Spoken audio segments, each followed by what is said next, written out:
Dinimizde sünnet toy barбы? Түшүндүрө кетиңизчи, рахмат. Sünnet toy бар?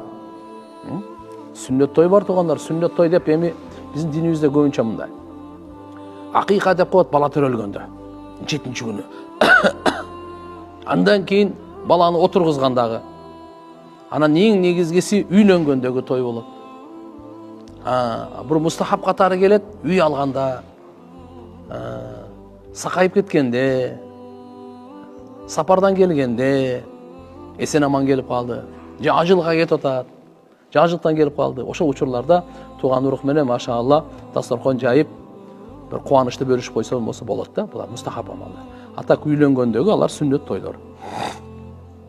Бирок сүннөт той деп ат коюп алып, анан исрап кылып, сүннөт той деп ат коюп алып, даңгыратып, музыка чалып, сүннөт той деп ат коюп алып, анан да шарап бараптарын ал болбой алат, сүннөт той болбой алат ал. Сүннөт той жөнөкөй болуш керек. Эң жаман той байларды чакырылат дагы, кембагалдар чакырылбаса эң жаман той ошол. Ошон үчүн списокто биринчи баягы биз кыйындарды жазбай, эң кембагалдар жаш керек экен да, билбейм качан ошого өтөбүз.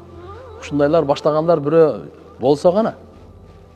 Бизде дайыма списокто биринчи министр, депутат, байдап, түгүндөй, аттуу, баштуу. Бечаралар кошуна болсо деле эчтеке болбойт булар. Көрөбүз го деп ана. Жоксо кешигин кичине калып калса бердирип коет. Наоборот, той ошолор үчүн. Байлар күн сайын ысык тамакта. Бир эмес 3 жолу. Кембагалдарга той.